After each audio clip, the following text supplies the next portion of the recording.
Imagine a hotel floating in the sky. It is longer than 3 football fields. Inside, passengers in tuxedos drink cocktails in a smoking room, listen to a grand piano made of aluminum, and look down at the Atlantic Ocean through slanted windows. This isn't science fiction.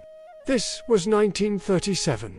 This is the Hindenburg, the largest object man has ever made to fly. And it was a flying bomb waiting to explode. Most people only know the Hindenburg from those 34 seconds of black and white footage where it burns. But the real mystery isn't how it died. It's how it lived.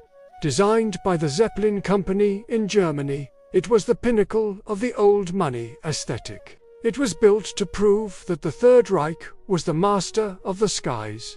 A ticket cost $400. In today's money, that is nearly $8,000 for a one-way trip. Step inside, and you forget you are floating on highly flammable hydrogen. The interior was designed by Fritz August Brauhaus, the same man who designed Pullman train cars. There was a dining room with white linen tablecloths, a lounge with a custom-built, lightweight, aluminum piano covered in yellow pigskin, and most ironically, a smoking room.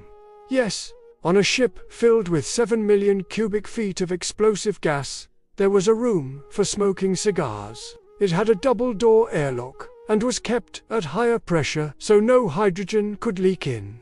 It was the ultimate arrogance. The flight, in May 1937, was supposed to be routine. It was the first flight of the season to North America. On board were 97 people, businessmen, journalists, and crew. They flew over the ocean smoothly. They even flew over New York City, so close that people in skyscrapers could wave at the passengers. But as they approached the landing site in Lakehurst, New Jersey, the weather turned. A thunderstorm was brewing. The air was charged with static electricity. The captain, Max Prussian, was under pressure to land. He made a sharp turn to line up with the mooring mast. This turn may have snapped a bracing wire inside the hull. That wire likely whipped around like a knife, slashing one of the gas cells. Hydrogen began to leak. Invisible, odorless, silent. The ship was now a ticking time bomb. All it needed was a spark. At 7:25 p.m., the ground crew grabbed the landing ropes. Then, someone saw a small glow near the tail. Like a blue spark of St. Elmo's fire. In an instant, the sky turned into hell. The hydrogen ignited. The fire consumed the ship faster than a human can run.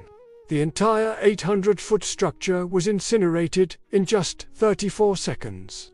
Inside the dining room, the furniture slid across the floor as the ship tilted vertical. Passengers jumped from windows to escape the flames. Miraculously, 62 of the 97 people on board survived. But the era of the airship died that day. The Hindenburg was supposed to be the future of travel. Instead, it became a tomb. The burnt skeleton lay on the airfield like the bones of a fallen dragon. The grand piano, the smoking room, the luxury, all turned to ash. It was the end of a dream. We traded the slow, silent luxury of the airships for the fast, cramped airplanes we have today.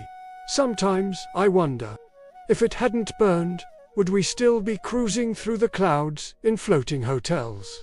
This is the curious past, and I'll see you in the next mystery.